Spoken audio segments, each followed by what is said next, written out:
జడ్చర్ల శాసనసభ్యులు అనిరుద్ రెడ్డి గారు బాలానగర్లోని 118 survey number నందు గవర్నమెంట్ ల్యాండ్ అని కొందరిని మభ్యపెట్టడం జరిగింది. అది నిజానికి గవర్నమెంట్ ల్యాండ్ కాదు. బాలానగర్ లోపల గవర్నమెంట్ ఒక స్కూల్ ఉంది, అక్కడ జూనియర్ కాలేజ్ ఉంది. ఆ కాలేజ్ యొక్క పట్టా భూమి అది. ఆ పట్టా భూమిని 1956 కన్నా ముందు గ్రామస్తులందరూ కలిసి ఆ గంగోజీని రిక్వెస్ట్ చేసి ఆ 12 ఎకరాల భూమిని పట్టా భూమిని ఊరికి స్కూల్ వరకు ఇప్పడం జరిగింది. స్కూల్కి ఇప్పిస్తూ 118 సర్వే నెంబర్ ఉన్నటువంటి 27 ఎకరాల 29 గుంటల భూమిని కాసు చేసుకోవడానికి అప్పుడున్న గ్రామ పెద్దలు ఆ యొక్క 27 ఎకరాల 29 గుంటల భూమిని గంగోజీ పేరు మీద 1956 లోపల ఆ భూమిని కలెక్టర్ గారు వీలునామా ద్వారా పట్టా ఇవ్వడం జరిగింది. దీన్ని పైసల పట్టి లోపల క్లియర్గా మెన్షన్ చేయడం జరిగింది. పైసల పట్టితో పాటు శివాజీ జమా బందీ లోపల కూడా రికార్డులో ఎంట్రీ చేయడం జరిగింది. దీన్ని పట్టుకొని ప్రజలను ఇబ్బంది పెడుతూ చేయడం అనేది మంచి పద్ధతి కాదు. ఈరోజు ఎమ్మెల్యే గారు అక్కడికి వచ్చారంటే మేము సంతోషపడ్డాం. అక్కడ ఏమైనా మినీ ట్యాంక్ బండ్ కడతాడేమో, ₹1 కోటి నిధులు తెస్తుండేమని అలాంటి యొక్క ఆలోచనతోటి పోతున్నందుకు మేము సంతోషపడ్డాం. కానీ చివరికి వస్తే ఇట్లా పట్టా భూములపైన నేను చెప్పిందే వేదమన్నట్లుగా మాట్లాడుతూ చేయడం అనేది విడ్డూరంగా తెలియజేస్తూ, ఇలాంటి భూములపైన కాదు మీరు ఆలోచన. ప్రజాపాలన అంటే ప్రజల కొరకు పనిచేసే పాలన మీరు భావించి ప్రజల కొరకు పనిచేయండి. కానీ పట్టా భూములపైన వారి యొక్క రైతులను ఇబ్బంది పెట్టి వారిని ఇబ్బంది పెట్టదని మనస్ఫూర్తిగా కోరుచున్నాను. సాయంకాల శుభాభివందనాలు. మీడియా మిత్రులందరికీ నమస్కారాలు. ఈరోజు గౌరవనీయులు జడ్చర్ల ఎమ్మెల్యే జనంపల్లి అనిరుద్ రెడ్డి గారు బాలానగర్లోని 118 సర్వే నెంబర్ పైన ఆరోపణలు చేస్తున్నటువంటి శేఖర్ రెడ్డి అని చెప్తున్నటువంటి వ్యక్తిని నేను ఆయన ఆ 118 సర్వే నెంబర్ పైన చేస్తున్నాడుగా ఆరోపణలు. గవర్నమెంట్ ల్యాండ్ అంటని, ఈడ కాలువ నాల తీశారంటని, సైడ్కి ఎంచి తవ్వారంటని, ఇది ఒక బినామీ అంటని, ఈయనకేం గతి లేదు అంటని. నేను ఆయనలాగా తాతల తండ్రుల ఆస్తుల మీద బతకలేదు, అత్తమామల ఆస్తుల మీద బతకలేదు. నేను చిన్నప్పటి నుంచి కష్టపడి పైకి వచ్చినని, అంటే కష్టం చేసుకొని బతికేటోళ్లకు బిజినెస్ చేసుకోవడానికి అవకాశాలు ఉండొద్దా మన తెలంగాణ రాష్ట్రంలో? ఇదే రేవంత్ రెడ్డి గారు మన గౌరవనీయులు మన తెలంగాణ రాష్ట్ర ముఖ్యమంత్రి వర్యులు చిన్న చిన్న మెట్టు ఎక్కుకుంటూనే పోయి ఈరోజు సీఎం హోదాలో ఉన్నాడు. అదేవిధంగా నేను కూడా మెట్టు ఎక్కుకుంటూనే ఈరోజు మాకు ఆయనకు ఏ విధంగా జరిగింది, ఏం జరిగింది, మేము ఎన్ని డబ్బులు ఇచ్చినాము, మా పేర ఎందుకు చేసిండు, ఏందనేది మాకు సంబంధించిన విషయం. ఈయన ఎవరండి? మాటికి ముందు బినామీ బినామీ బినామీ. మేమంత గతి లేని వాళ్ళమా? ఈ విధంగా నన్ను కించపరచడము, ఈ విధంగా మాట్లాడడం మంచిది కాదని మీడియా మిత్రుల ద్వారా నేను హెచ్చరిస్తున్నాను. ఇది మళ్ళీ రిపీట్ అయితే బాగుండదని కూడా నేను పరువు నష్టం దావా కింద కేసు వేసి ఆయన కోర్టుకి ఈడుస్తాను.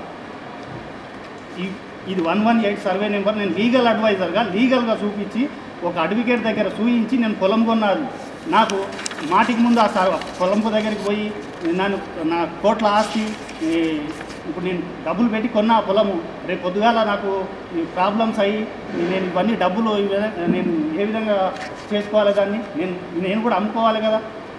ఈ విధంగా చేస్తే రేపు పొద్దుగాల ఎవరు కొంటారు ఆ పొలంని? హెచ్చరిస్తున్నాయనని. ఇది నీకు సరిపడదు, నువ్వు దొరల రాజ్యంలాగా చూపిస్తున్నావేమో. అయ్యా దొరగారు, ఇది పద్ధతి కాదు, చూడండి. సమావేశానికి అంటే మాకు పెద్ద దిక్కుగా మీకు నేను అండగా ఉంటాను విచ్చేసినటువంటి అభిమన్యు రెడ్డి గారు, రామ్మోహన్ గారు, వైస్ ఎంపీపీ చారి గారు, అదేవిధంగా మా చెన్నారెడ్డి గారు, మా మాజీ సర్పంచులు, మాజీ ఎంపీటీసీలు, కౌన్సిలర్ అందరు కూడా పేరు పేరున నమస్కారం అన్న. వాస్తవానికి ఇది చూస్తే ఈ భూమిపైన ఒక 6 నెలల క్రితం ఎమ్మెల్యే గారు కక్షపూరితంగా మరి కలెక్టర్కి దరఖాస్తు ఇప్పించడం జరిగింది. వీళ్ళు ఏ పార్టీ వాళ్ళు అనేది కూడా చాలా స్పష్టంగా చూడవచ్చు. మరి మేము ఆ రోజు బాధపడలే, స్వాగతించినాం. ఎందుకు అంటే తప్పుంటే తప్పనాలే దానిని అని చెప్పని ఆ రోజు మేము ఎక్కడ కూడా ఖండించలేదు. ఎమ్మెల్యే గారు దరఖాస్తు ఇప్పించిన మాట వాస్తవమా కాదా అనేది చూడండి. 8 నెలల సమయం అయింది, అయినా సరే వాస్తవాలు బయటికి రావాలని చూసినాం. మొట్టమొదటగా ఎమ్మెల్యే గారు ఓనర్షిప్ పైన మాట్లాడినారు. ఈరోజు ఎమ్మెల్యే గారు చాలా స్పష్టంగా చెప్పడం జరిగింది, 1956లో గంగోజీ కుటుంబానికి అసైన్మెంట్ ద్వారా ఇచ్చిండ్రు అని.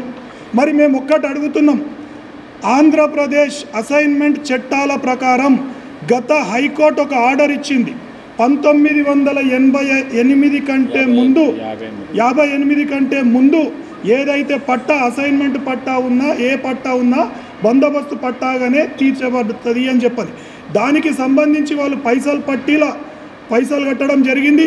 శివాయ జమాబందీ ద్వారా ప్రభుత్వం వారికి ఇన్ని పైసలు కట్టమని నోటీస్ ఇచ్చింది. మరి మనం ఒక్కసారి ఆలోచన చేయాలి, శివాయ జమాబందీ ద్వారా పైసలు కడితేనే వీళ్ళకు పట్టా వస్తుంది. కానీ ఆ కాగితం ఉందా? అది కాదు. వెనకటికి ఎవరు కూడా కాగితాలు పెట్టుకోకూడదు, ఇంట్లో రికార్డు ఉందా లేదా రికార్డుని నమ్ముతుండ్రు.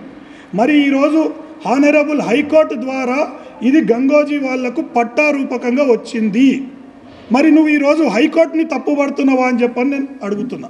మరి గంగోజీ వాళ్ళు ఆనాడు ఆ కుటుంబం ఎన్ఓసికి అప్లై చేసుకొని, గత కలెక్టర్ టైంలో ఎన్ఓసికి అప్లై చేసుకొని సిసిఎల్ఏ ద్వారా, chief commissioner of land administration ద్వారా ప్రొహిబిషన్లో నుంచి తీసేసుకొని పట్టా తీసుకొని బాజప్తా వాళ్ళు సేల్ డీడ్ ద్వారా అమ్మడం జరిగింది. ఇందులో నీకేమైనా అనుమానం ఉంటే ఇక్కడ నీ గతంలో ఉన్న ఎంఆర్ఓ ఒక రిపోర్ట్ రెడీ చేసి ఆర్డీఓకి పంపించడం జరిగింది. ఆర్డీఓ రిపోర్ట్ కలెక్టర్కి పంపించడం జరిగింది. కలెక్టర్ ఆ రిపోర్ట్ని సిసిఎల్ఏకి పంపించడం జరిగింది. కానీ ఈరోజు ఉన్న అధికారులను మొత్తం తప్పుపడుతున్నాను. మరి ఆ రోజు ఇగోండి ఇక్కడ V Hanumanth Reddy, revenue divisional officer, Mahabubnagar RDO గారు, he is the competent authority to issue NOC.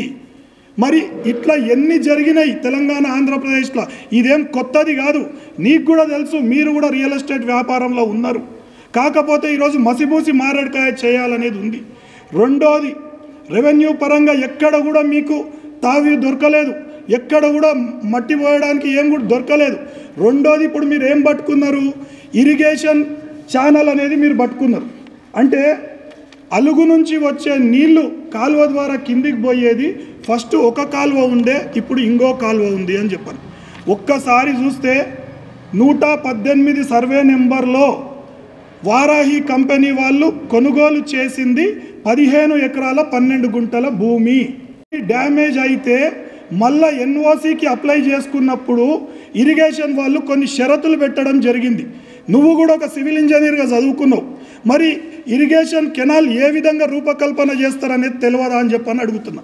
ఈరోజు అలుగు 100 మీటర్ల అలుగు, 100 మీటర్ల అలుగుని 60 మీటర్లు 40 మీటర్లుగా డివైడ్ చేసి ఆ వచ్చే డిశ్చార్జ్ని క్యాలిక్యులేట్ చేసి ముందలున్న కెనాల్ విడ్త్ ఎంత ఉండాలి, డెప్త్ ఎంత ఉండాలి అని చెప్పని ఇస్తారు. మరి మీ అందరికీ కూడా చూపిస్తా నేను, 2 వర్షాకాలాలు ఆ కాలువ జరిగినాక ఎవరో 2-3 రైతులను పట్టుకొని నువ్వు మా పొలాలకు నీళ్ళు వచ్చినాయి అన్నావు. మరి మేమేం చూపిస్తున్నాము, ఆ కాలువ గుంట పోయిన నీటి వర్ధను, మీకు ఆ కాలువ నుంచి పోయిన నీటి వర్ధను చూపిస్తున్నాం. అంటే ఒక చుక్క నీరు కూడా పక్క పొలాలకు ఎక్కకుండా 2 వర్షాకాలాలు కూడా పోయినాయి. అంటే అదే ప్రధానమైన కాలువ. ప్రధానమైన కాలువ అని చెప్పడానికి ఆధారం ఏందన్నా, తెలంగాణలో ఒక విలేజ్ మ్యాప్ ఉంటుంది, ఊరి నక్షల ఏ విధంగా ఉందో ఈరోజు ఆ కాలువ ఆ విధంగా ఉందా లేదా అది చూసుకో చాలు. కానీ గతంలో అక్కడి నుంచి కొందరు దొంగతనంగా మట్టి తీసుకుపోయిన దాఖలాలు ఉన్నాయి. ఆ మట్టి తీసుకుపోయిన తర్వాత కొత్తగా ఒక ఒర్రె ఫామ్ అయింది, అది గూగుల్ మ్యాప్లో కనిపిస్తుంది. మేమేమంటున్నాం, గూగుల్ మ్యాప్లో స్పష్టంగా కనిపిస్తుంది, తప్పులేదు. మేము కూడా గూగుల్ మ్యాప్స్ తీసినాం. అయితే నువ్వు విలేజ్ మ్యాప్కి గూగుల్ మ్యాప్స్కి ఏది టాలీ అయింది అది చూడు. కానీ వర్షాల ద్వారా ఒక దగ్గర మట్టి తీసినప్పుడు ఒర్రె కోసుకపోయిన దాన్ని పట్టించుకోవద్దు. ఇంకోటి, పట్టా పొలంలో ఉన్న కాలువకు ఇరిగేషన్ వాళ్ళు ఎంత భూమి కావాలని అన్నారు ఎన్ఓసి ఇవ్వడానికి, ఎకరా 34 గుంటలు మాకు కావాలని చెప్పని ఇరిగేషన్ వాళ్ళు అడగడం జరిగింది. ఎన్ఓసి కొరకు. మరి మేము దాన్ని ఎంత వదిలిపెట్టినాం? 2 ఎకరాల 7 గుంటలు 15 ఎకరాల 12 గుంటలు రిజిస్ట్రేషన్ అయితే ఈరోజు లేఅవుట్కి అప్లై చేసింది ఎన్ని ఎకరాలు? 13 ఎకరాలు మాత్రమే లేఅవుట్కి అప్లై చేయడం జరిగింది. మరి కలెక్టర్ గారు ఆ రోజు చెప్పిండ్రు క్లియర్గా ఏమని, ఇరిగేషన్ వాళ్లకు ఎంత భూమి వదిలిపెడుతున్నారు అనే సందర్భంలో చెప్పిండ్రు. అన్నప్పుడు చాలా స్పష్టంగా ఇరిగేషన్ ఎన్ఓసి ఇచ్చేటప్పుడు ఒక ఎగ్జిక్యూటివ్ ఇంజనీర్, ఒక డిప్టీ ఇంజనీర్, ఒక ఏఈ, ఒక మండల్ సర్వేయర్, ఒక ఆర్ఐ సమక్షంలో ఒక ఎన్ఓసి ఇస్తారు. ఇందులో మీరు స్పష్టంగా చూడొచ్చు ఎంత వీళ్ళకి కావాల్సింది, ఎంత వీళ్ళకు ఎకరా 34 గుంటలే. Total extent affected in the applicants land, total extent affected in the applicants land అంటే ఎకరా 34 గుంటలు మాకు కావాలి అని ఇస్తే ఈరోజు మేమెంత వదిలిపెట్టినాం? 2 ఎకరాల 7 గుంటల పొలం ఇరిగేషన్కి వదిలిపెట్టడం జరిగింది. మరి ఈరోజు మేము ఒక్కటి అడుగుతాం, ఎమ్మెల్యే గారు రోజు జడ్చల్లాకు పోయి వస్తుంటారు. జడ్చల్లా కౌరంపేట కాడ అలుగు కాలువ ఉంది. మరి అది ఒకరి పొలంలో నుంచి పోతుంటే నీ యొక్క కౌన్సిలర్, నీ పార్టీ కౌన్సిలర్, నేను పేరు చెప్పను, ఆ కాలువను మలిపి ఇండ్ల మధ్యలోకి వెళ్ళి తీసుకుపోవడం జరిగింది. మరి ఆ కాలనీలో ఎప్పుడు వరదలు వచ్చినా కూడా ఇంట్లో వాళ్ళకు ప్రమాదం. మరి ఈరోజు మీరు అక్కడ కూడా దానిపైన చర్య తీసుకుంటారా? మరి అక్కడ బఫర్ జోన్ వదిలిపెట్టినరా? ఇక్కడనన్నా మేము బాజప్తా బఫర్ జోన్ వదిలిపెట్టి చేసినది ఇది. తర్వాత ఇక అత్యంత ఘోరమైన విషయం ఏంటంటే ఏడీ మైన్స్ నా ఫోన్ని బ్లాక్ లిస్టులో పెట్టినరు అని చెప్పాను. అంటే ఒక ఎమ్మెల్యే ఆయన విఘ్నతకే వదిలిపెడుతున్నాం ఆ మాటను. ఒక అధికారిని ఎంత టార్చర్ పెడితే ఆయన ఫోన్ని బ్లాక్లో పెడతారు. ఒక శాసనసభ్యుని ఫోన్లో బ్లాక్లో పెట్టాలంటే ఎంత టార్చర్. రాత్రి 11 గంటలకు ఫోను, 10 గంటలకు ఫోను. ఈరోజు మేము ఒకటి అడుగుతున్నాం, ఆయన ఇచ్చింది, ఏడీ మైన్స్ ఇచ్చింది షోకాజ్ నోటీస్ ఇచ్చిండు వారాహికి. ఎందుకు? మీ విశ్వసనీయ నిరూపించుకోండి, 8 ఫీట్ల మట్టి నింపిండ్రు అనేది. ఈరోజు మేము ఒక్కటి అడుగుతున్నామన్నా, అక్కడికి పోయిన పత్రికా విలేకరుల లోపల, మిగతా వారి లోపల అందరూ కూడా వ్యవసాయ కుటుంబంలో నుంచి వచ్చిన వాళ్ళే. మరి అక్కడ భూమిని చూస్తే మట్టి నింపినట్టుందా? రోడ్ల కోసం రోడ్డు కట్టింగ్ చేసి ఒక వాయువ్యం ప్రాంతంలో నుంచి మేము అక్కడ వాటర్ సంపు కట్టాలి అనే ఒక ఉద్దేశంతో అక్కడి నుంచి గ్రావెల్ తీసుకొని రోడ్లకు పోసుకున్నాం. మేము బయటి నుంచి గ్రావెల్ తేవాల్సిన అవసరం అక్కడ లేదు, చాలా స్పష్టంగా చెప్తున్నాం. అయితే ఏడీ మైన్స్కి మేము చాలా స్పష్టంగా రిపోర్ట్ సబ్మిట్ చేసినాం. ఏడీ మైన్స్కి ఎందుకు? ఏడీ మైన్స్ ఏదైనా తప్పు రిపోర్ట్ ఇస్తే కోర్టు ద్వారా శిక్షించడానికి కూడా అవకాశం ఉంటుంది. వారాహి వాళ్ళు క్లియర్గా వాళ్లకు మేము ఏడీ మైన్స్కి రిపోర్ట్ ఎట్లా ఇచ్చినాం? ఆయన గూగుల్ మ్యాప్స్ తీసుకొచ్చిండు, మేము గూగుల్ మ్యాప్స్ తెచ్చినాం. నేనేమంటున్నా, విలేకరుల సమక్షంలో ఒక సెల్ ఫోన్లో ఇక్కడ నిలబడి మనం ల్యాండ్ లెవెల్ కొడితే 2017లో వస్తుంది. 2017లో ల్యాండ్ లెవెల్ ఎంత ఉందండి? 602 మీటర్లు ఉంది ల్యాండ్ లెవెల్. 2017 నుంచి ప్రతి ఒక్క సంవత్సరం 2018, 19, 20, 21, 23 అన్న, ఇది మేమేదో మభ్యపెట్టేది కాదు. మీ సెల్ ఫోన్లో గూగుల్ ఎర్త్ ప్రోలో పోయి మీరు కొట్టిన ఆ లొకేషన్ తీసుకొని ఆ లొకేషన్ దగ్గర ఒక పిన్ డ్రాప్ చేసినా వచ్చేస్తుంది. ఇది కొత్తగా ఎవరో శేఖర్ రెడ్డో, ప్రణీలో, అనిరుద్ధ్ రెడ్డి గారో ఇవ్వాల్సిన అవసరం లేదు. ఖచ్చితంగా 5 కోట్లు ఆయన రాసిండు అంటే నువ్వు ఎంత ప్రెషర్ పెడితే ఆయన రాసిండు. ఆనాడు నువ్వు ఆయనను పిలిచినావు సైట్కి, ఏడీ మైన్స్ని. అదే రోజు లీవ్ పెట్టి వెళ్ళిపోయిండు ఏడీ మైన్స్. లీవ్ పెట్టిపోయి జన్గాంలో జాయిన్ అయ్యిండు. అంటే ఈరోజు ఏ జిల్లా అధికారి, రెవెన్యూ అధికారులను, ఇరిగేషన్ అధికారులను, మైనింగ్ అధికారులను ఎవరిని కూడా నువ్వు నమ్మట్లేదు. అన్నిటికంటే ముఖ్యమైన విషయం ఒక్కటి గమనించాలి అందరూ కూడా. ప్రభుత్వం ఉంది అని ఒక ప్రజాప్రతినిధి ఒక ప్రైవేట్ భూమిలోకి పోయి ఒక 100 మందితోటి పోయి, ఈరోజు కాదు గతంలో ఒక నెల 15 రోజుల కింద నువ్వు ఏ విధంగా ప్రైవేట్ భూమిలోకి పోతావు, నువ్వు ఏ విధంగా అది గవర్నమెంట్ భూమి అంటావు, ఈరోజు ఆ భూమిని మొత్తం డిఫేమ్ చేస్తే రేపు ఆ భూమి కొన్న పట్టేదారులు ఎంత నష్టపోతారు అనేది ఒక్కసారి ఆలోచన చేయి. నీ ఆరోపణ చేసే ముందు ఒక రికార్డు తీసుకొని నువ్వు మాట్లాడు.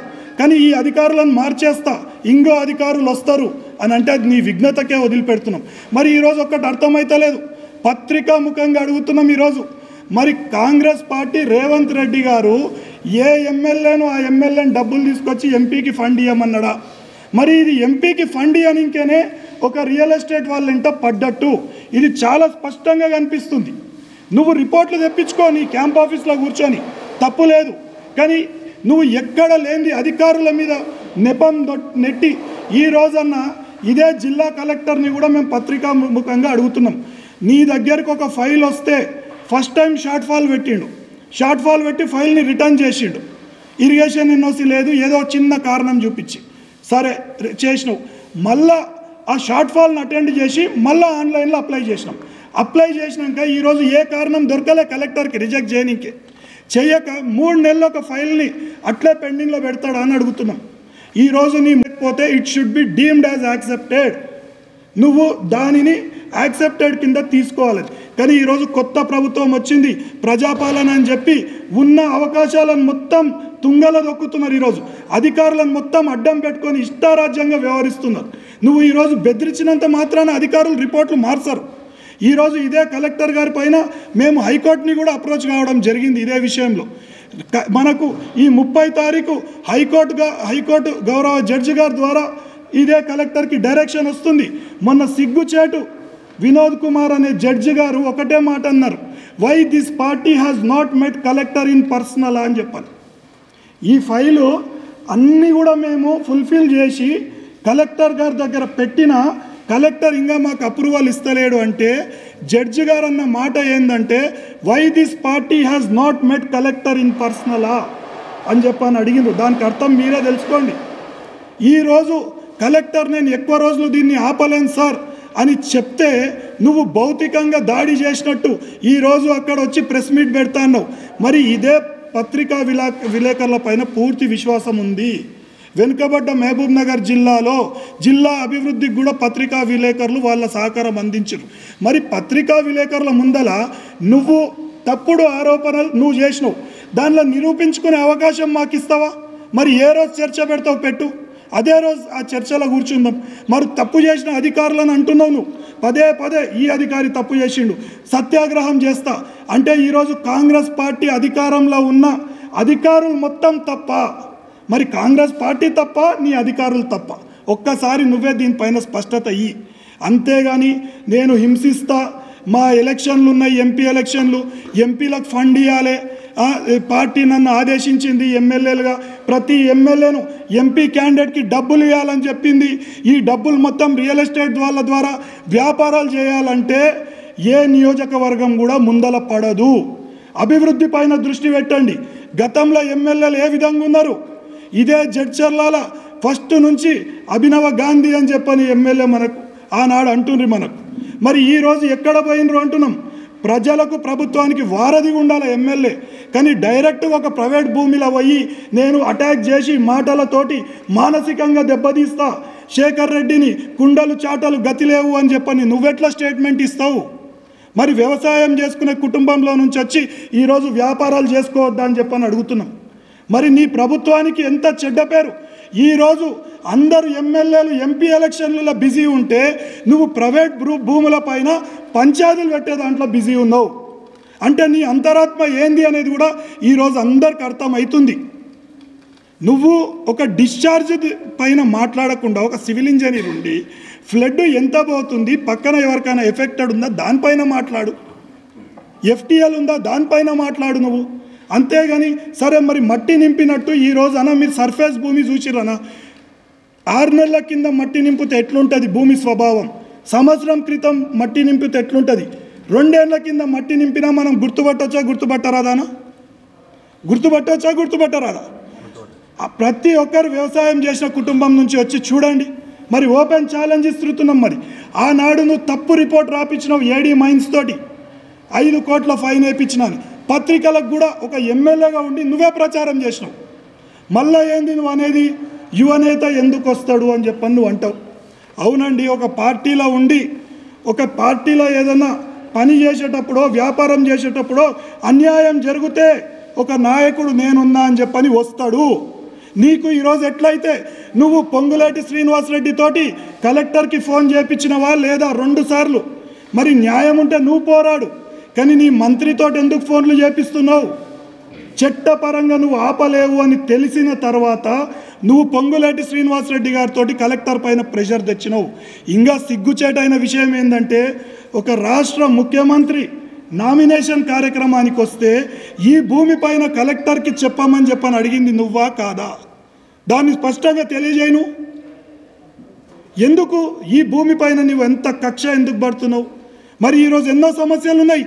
జడ్చర్లలో ఎలక్షన్ల ముందల నువ్వు పోయి మాట్లాడినావు అయ్యవారిపల్లె ఇసుక పైన. మరి మీటర్ గవర్నమెంట్ హాస్పిటల్ కావాలని చెప్పని పర్మిషన్ ఇచ్చిండు. మరి ఈరోజు ఇసుక ఉంటే అయ్యవారిపల్లి రీచ్లో ఉండాలి, లేదంటే గవర్నమెంట్ హాస్పిటల్ ఉండే. మరి ఇసుక ఏడికి మాయమైంది? దానిపైన నువ్వు ఎవరికి శిక్ష వేసినావు? ఎన్ని టిప్పర్లు పట్టుకున్నా ఒక్క టిప్పర్ ఓనర్ మీద కేసు లేదు నీకు. ఈరోజు నువ్వు దానిపైన మాట్లాడు. జడ్చర్ల ప్రజలు మొత్తం ఈరోజు ఇసుక లేక మేస్త్రీలు, హార్డ్వేర్ షాపు, ప్రతి ప్లంబరు, ప్రతి నిర్మాణ కార్మికుడు కూడా రోడ్ల మీద పడే పరిస్థితి వచ్చింది ఈరోజు. మరి ఇదే జడ్చర్ల నల్లకుంటల మరి ఇక్కడొచ్చి చెరువు గురించి మాట్లాడినావు, మేము స్వాగతిస్తున్నాం. మరి అదేవిధంగా రేపు పొద్దుగాల జడ్చర్ల నల్లకుంట ప్రాంతంలో 8 ఫీట్ల మట్టితోటి మరి ఆ నల్లకుంట FTLని మొత్తం నింపడం జరిగింది. మరి అక్కడ నువ్వు ఇదే ప్రెస్ మీట్ పెట్టే దమ్ముందా అని చెప్పని అడుగుతున్నాం. మరి ఈరోజు ఇక్కడ ఎకరానికి 4000 క్యూబిక్ మీటర్ మట్టి నింపినరని నువ్వు ఫైన్ వేయించినావు. మరి అదే ఫైన్ నల్లకుంటలో వేపిస్తావా? మరి అప్పుడు నీ విశ్వసనీయత నిరూపితం అవుతుంది. అంతేగాని ఏదో మట్టి మసిబూసి మారేడుకాయ పోస్తాము, వీళ్ళు వెనకాల ఎవ్వరు ఉండొద్దు, ఆయన వస్తుండు, యువనేత వస్తుండు అంటే అవునండి, ఒకరికి సహకారంగా ఒకరికి సపోర్ట్గా ఖచ్చితంగా వస్తారు. అండ్ నువ్వు సిగ్గుచేటు ఈరోజు 5 కోట్ల భూమి అంట. ఏడన్నా జడ్చర్ల ప్రాంతంలో గా ప్లేస్లో 5 కోట్లకు ఎకరం భూమి ఉంటే ఆయన ఎందుకు ₹1 కోటి ఇస్తే ఆయనకే ఇచ్చేస్తాం ఆ భూమి, వేరే కూడా వద్దు. గజానికి 30,000 చొప్పున అమ్ముతున్నారు కాబట్టి పర్ ఎకర్ 5 crores అవుతుందని ఆ విధంగా చెప్పారు. మరి ఆయన గజానికి 30,000 అమ్మినామంటున్నాడు. 10,000 గజం ఆయననే తీసుకోమనండి. రేపు ఒక 400 గజాలు తీసుకొని మరి ఎవరికైనా దానం చేస్తాడా చెప్పమని చెప్పండి. ఈరోజు అమ్ముతే జడ్చర్ల ప్రాంతంలో ఇక మీదట రియల్ ఎస్టేట్ అనేది ఎవరు కూడా చేయొద్దు. చేస్తే కాంగ్రెస్ పార్టీ కనుసన్నలనే చేయాలి. మరి మేము ఈరోజు ఒక్క ప్రశ్నిస్తున్నాం. ఇదే జడ్చర్ల కౌరంపేటలో నేషనల్ దాబా వెనకాల నీ కాంగ్రెస్ పార్టీ నాయకుని పైన 4 కేసులు బుక్ అయినాయి. 138 సర్వే నెంబర్లో మరి ఆ భూమి పైన ఎందుకు ప్రెస్ మీట్ పెడతలేవు? 600 ప్లాట్లను 1993లో ఆ పట్టేదారు అమ్ముకుంటే ఒక ఎన్ సుబ్రహ్మణ్య వ్యక్తి ప్లాట్లు చేసి ప్లాట్లు అమ్ముకున్న తర్వాత ఈరోజు భూమి ఉంది అని నీ కాంగ్రెస్ పార్టీ నాయకుడు 600 ప్లాట్లలో ఒక దగ్గర గడ్డివాం పెడతాడు, ఓ దగ్గర బాయి దవ్విండు, ఓ దగ్గర బర్ల షెడ్ వేసిండు. మరి రేపు పొద్దుగాల 10 గంటలకు మేమేమంటున్నాం, నువ్వు అక్కడ పోయి చూడు, బర్ల షెడ్ ఎక్కడుంది, బాయి ఎక్కడుంది, నీ గడ్డివాం ఎక్కడుంది, చూసిన తర్వాత ప్లాట్లు ఎవరికి రిజిస్ట్రేషన్ ఉన్నాయి. మరి ఒక్కట్లాకి ఇచ్చినట్టుండనా ఆయన? మాకేంది ఇప్పుడు పైసలు, ఇప్పుడు సెటిల్మెంటే, దీనికి ఏం లేదు. కలెక్టర్ దగ్గరకు పోతే ఏమంటాడు, పోయి మీ లోకల్ ఎమ్మెల్యే నాకు అబ్జెక్షన్ చెప్పిండని కలెక్టర్ చెప్తాడు. మేము లోకల్ ఎమ్మెల్యే దగ్గరకు పోయే పరిస్థితి లేక హైకోర్టు అప్రోచ్ అయినాం. 2 సార్లు హైకోర్టులో బెంచ్ పైనకి వచ్చింది వినోద్ కుమార్ అడ్వకేట్ గారి దగ్గర కోర్టు నెంబర్ 36 హాల్లో. మొన్నసారి గౌరవ జడ్జి గారు చాలా స్పష్టంగా చెప్పిండు, ఎందుకు ఈ పార్టీ పోయి కలెక్టర్ని కలవలేదా పర్సనల్గా అని చెప్పని. ఇది కరెక్ట్గా వాళ్ళ జీపీ వచ్చి అటెండ్ అవుతారు, రెవెన్యూ జీపీ వచ్చినప్పుడు అన్ని పర్మిషన్స్ ఉన్నాగా కలెక్టర్ డిస్పోజ్ అన్న చేయాలా, యాక్సెప్ట్ అన్న చేయాలని. ఈరోజు ఏమంటాడు, పాత కలెక్టర్ ఇచ్చిన ఆర్డర్ని, పాత కలెక్టర్ ఒక ఆర్డర్ ఇచ్చిపోయాడు, మళ్ళా ఆర్డీఓను ఎంఆర్ఓని కమిటీ వేసి ఇప్పుడు ఒక కలెక్టర్ని ఛాలెంజ్ చేయాలంటే కలెక్టర్ కంటే పైన ర్యాంక్ ఆయన దగ్గరకు పోవాలను, కానీ కలెక్టర్ కంటే కింద విఆర్1 నాకు తెచ్చి రిపోర్ట్ అంటే కరెక్టా అన్న? ఇప్పుడు కలెక్టర్ కింద చెప్పిండు, కలెక్టర్ తప్పుంటే ఎవరికి రాయాలన్నా నువ్వు పైనకి రిపోర్ట్ చేయాలి, అవునా కదా? నువ్వు ఎక్కడ పోయి జిల్లాలో ఉన్న ఆఫీసర్లను, ఎమ్మెల్యే అండర్లో ఉన్న ఆఫీసర్లను నువ్వు ఒక కమిటీకి వేయాలనుకుంటే నీ ఉద్దేశం ఏంది దాంట్లో? నియోజకవర్గ స్థాయి అధికారులు కావచ్చు, జిల్లా స్థాయి అధికారులు కావచ్చు, వాళ్ళు సరి అయిన చర్యలు తీసుకోకపోవడంటే ఆయన రాష్ట్ర స్థాయి అధికారులకు ఫిర్యాదు చేస్తాను. అదేవిధంగా ఖచ్చితంగా రాష్ట్ర స్థాయి అధికారులకు ఫిర్యాదు చేసిండు, తప్పు లేదు.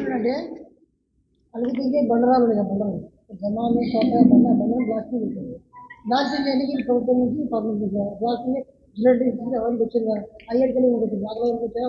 తెచ్చినట్టు ఎవరు జిలెటిన్ స్టిక్స్ తోటి బ్లాస్టింగ్ చేయలేదన్నది ఒకటి. ఏంటంటే కొన్ని బ్లాస్టింగ్లో కూడా కొన్ని వితౌట్ పర్మిషన్ ఉంటుంది, కొన్ని విత్ పర్మిషన్ ఉంటుంది. ఓకేనా? అది బ్లాస్టింగ్ చేసేది ఏదో చీకట్లను ఏదో కవరేజ్ బ్లాస్టింగ్ చేయలేదు. అది బాజప్తా ఆ ట్రాక్టర్ దాంతో అంటే డ్రిల్లు కొట్టి తీసింది. అది అంటే ఒకటి డ్రిల్లు కొట్టి తీసేదానికి పర్మిషన్ ఉండదు. ఇప్పుడు మన పాత బ్లాస్టింగ్ ట్రాక్టర్లు ఉన్నాయా, ఒక్కొక్క రోజు 2-3 ట్రాక్టర్లు అది డ్రిల్ తోటే తీసింది. అంటే అది టోటల్ పరుపు బండ కాదు. మీరు అది చూస్తే అక్కడ అర్థమవుతుంది సిచ్యువేషన్. అవునా కదా? టోటల్ పరుపు బండ కాదు. అండ్ బ్లాస్టింగ్ కూడా ఒక్క ప్రాంతం దగ్గర స్టార్టింగ్లో నీళ్లు అడ్డుపడతాయి అనే ఉద్దేశంతో ఆనాడు ఇరిగేషన్ అధికారులు ఇంకా మాతోటి అనవసరమైన ఖర్చు పెట్టిపించారు. ఆ ఖర్చు ఎవరు పెట్టాలా? ఇప్పుడు మా పట్ట పొలంలోకి వెళ్ళి పోతుందనా, నువ్వు ఎంత భూమి అడిగినావు? ఎకరా 34 గుంటలు అడిగినావు. దానికి ఏమన్నావు? ఇక్కడ బఫర్ జోన్ వదలాలా, ఇక్కడ బఫర్ జోన్ వదలాలన్నావు. కట్ట నుంచి ఈరోజు టెంట్ వేసిన కట్ట నుంచి 10 మీటర్లు వదిలిపెట్టాలన్నావు. 10 మీటర్లు వదిలిపెట్టినాం. ముందరికి వచ్చిన తర్వాత 9 మీటర్లు వదిలిపెట్టమన్నావు. 9 మీటర్లు వదిలిపెట్టినాం. ఇంకా ముందరికి వచ్చిన తర్వాత 3 మీటర్లు వదిలిపెట్టినావు. మధ్యలో కాలువ నీకు కావాల్సినంత 10 మీటర్ల విడ్తుతోటి కాలువ ఉంది. 10 మీటర్ల విడ్తుతోటి కాలువ ఉంది. కాలువ డెప్త్ ఏదైతే ఉందో వాళ్ళు ఇరిగేషన్ ఛానల్ ద్వారా పెట్టి చేపించుకోవాలి ఇరిగేషన్ పనులలో. అయినా సరే మేము ఎన్ఓసికి పోయినామని చెప్పని మాకు అడ్డం పెట్టి చేపించిండు. జిలెటిన్ స్టిక్స్ వాడేటంత బ్లాస్టింగ్ కాదన్నది. ఆయన ఇంజనీర్ ఉన్నాడు, చాలా మంది విలేకరులకు తెలుసు. మన పొలాలలో రాయొచ్చినా ఏం చేసుకుంటాం అనేది కూడా తెలుసు కొందరికి. అంటే ఒక్క పొలం పైన ఇంత కక్ష ఎందుకు కట్టిండు? ఈరోజు రైతులకు అన్యాయం.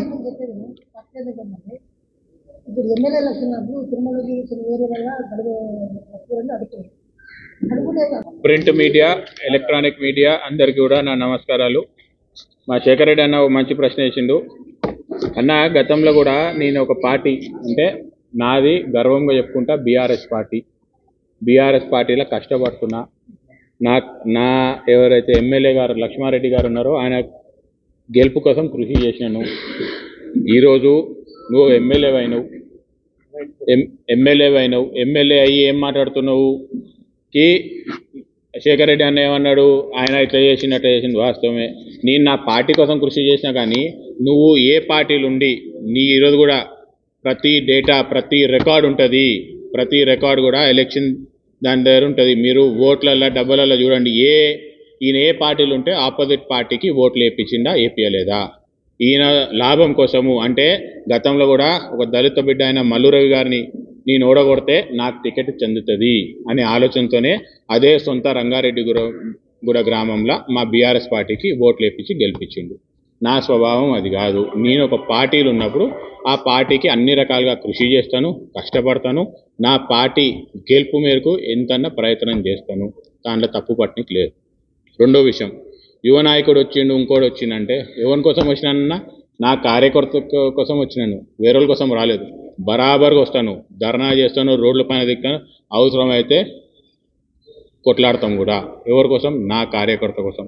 నా పార్టీలా ఉన్న నా కార్యకర్త నన్ను నమ్ముకొని ఉన్నప్పుడు ప్రతిసారి ప్రతి విషయంలో ఏ అడ్డంకి వచ్చినా కూడా నేను వాళ్ళ కోసం వచ్చి పోరాడతాను. రకరకాలుగా ఎమ్మెల్యే గారు ఆరోపణలు చేస్తుండ్రు, ఇది చేసిండు అది చేసిండు.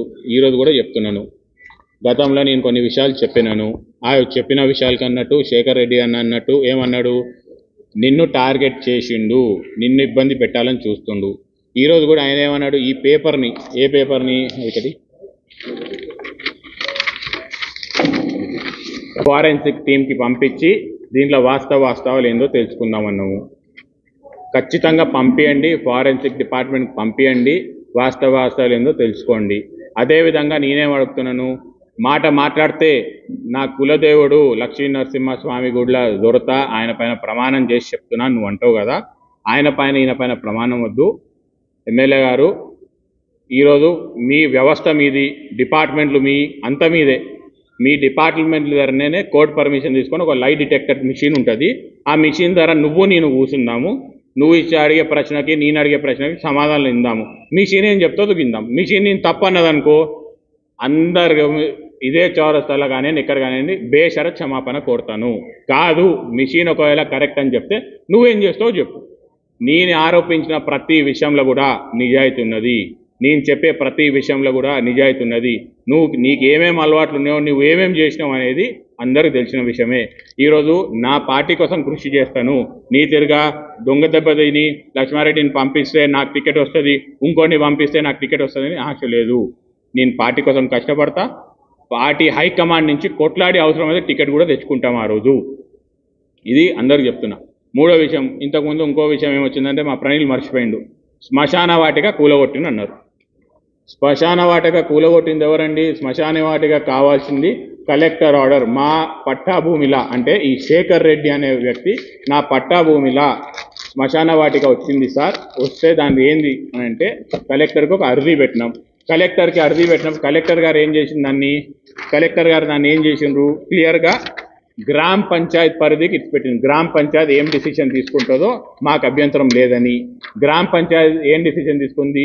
ఒక కమిటీ పెట్టి వాళ్ళు జనరల్ బాడీ మీటింగ్లా క్లియర్గా ఇది రాసింది మన తీర్మానం క్లియర్గా రాసింది. ఏమని?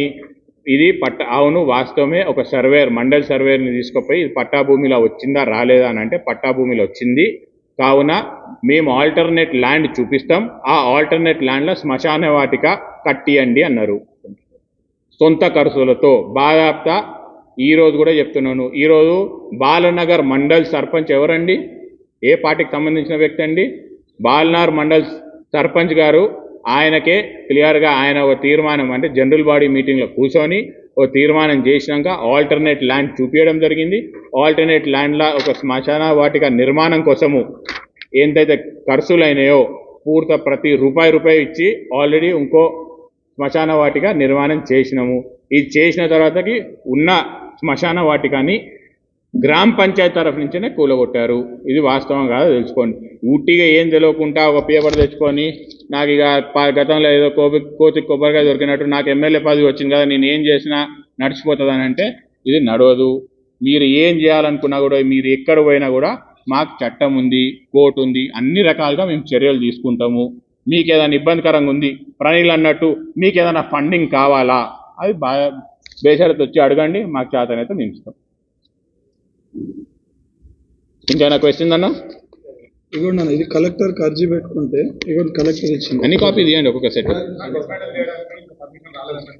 దేనికి? డిస్మాంటిల్ చేయడానికి.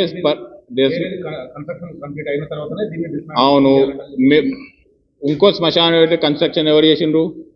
గ్రామ పంచాయతీని చేసిండ్రు. గ్రామ పంచాయతీని చేసినప్పుడు ఎవరు కూలగొట్టిండ్రు ఉన్న శ్మశాన వాటికని? గ్రామ పంచాయతీ క్లియర్గా చెప్తుంది, మేము ఇంకో శ్మశాన వాటిక ఆల్టర్నేట్ ల్యాండ్ చూపించుకున్నాము, మాకు శ్మశాన వాటిక కట్టిండ్రు, అది కూల్చుకుండ్రు.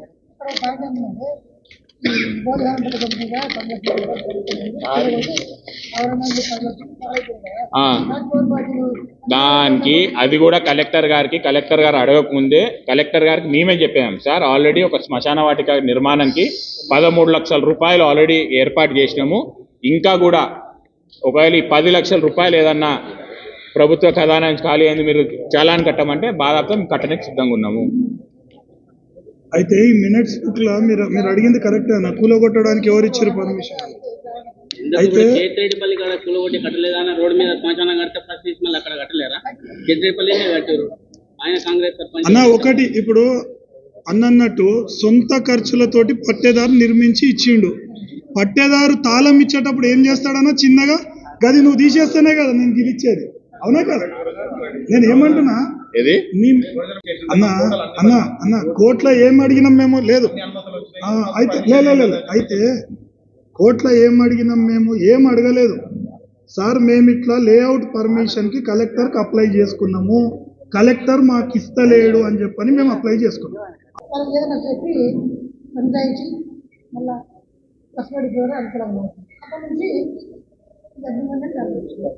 కరెక్ట్ చెప్పినావు, వాస్తవం చెప్పినావు అన్న శేఖర్ రెడ్డి అన్న, వాస్తవం చెప్పినావు శేఖర్ రెడ్డి అనే విషయము. ఆ విషయం రాయాలి మీరు, విషయం తెలుసు కాబట్టి. అదే పర్సనల్ టార్గెట్ తీసుకొని రాయాలి కదా రాజకీయం. అది గుడ్ ప్రాక్టీస్ కాదు కదా. సరే, మళ్ళీ ఆ నిధులందరూ ఎవరు ఇస్తున్నారు? మళ్ళీ వాళ్ళు కానీ ఇక్కడ సొంత నిధులు పెట్టి ఇప్పుడు నువ్వు నీ నామ్స్ నీ మెజర్మెంట్స్ ప్రకారం కట్టినవన్నా, నీ కాడ తాళం ఇయ్యాలి, మొత్తం కంప్లీట్ అయింది. ఆడ మేము నీకు హ్యాండ్ ఓవర్ చేయాలంటే నువ్వు ఇది కులగొడుతున్నాయి కదా, నీ మినిట్స్ బుక్లో క్లియర్గా రాసుకున్నావు కదా, ఇది తొలగించిన తర్వాత అది నిర్మాణం చేసి హ్యాండ్ ఓవర్ చేయబడను. మరి అన్నట్టు నీ కాంగ్రెస్ పార్టీ సర్పంచ్ నీ వార్డు మెంబర్లే నీకు అతని ఆనాడు పర్మిషన్ ఇచ్చింది. ఇప్పుడు ఇంకా మేము ఏం చేయాలి? పట్టాభూమిలో కట్టినందుకు వాళ్ళ మీద కేసు పెట్టేది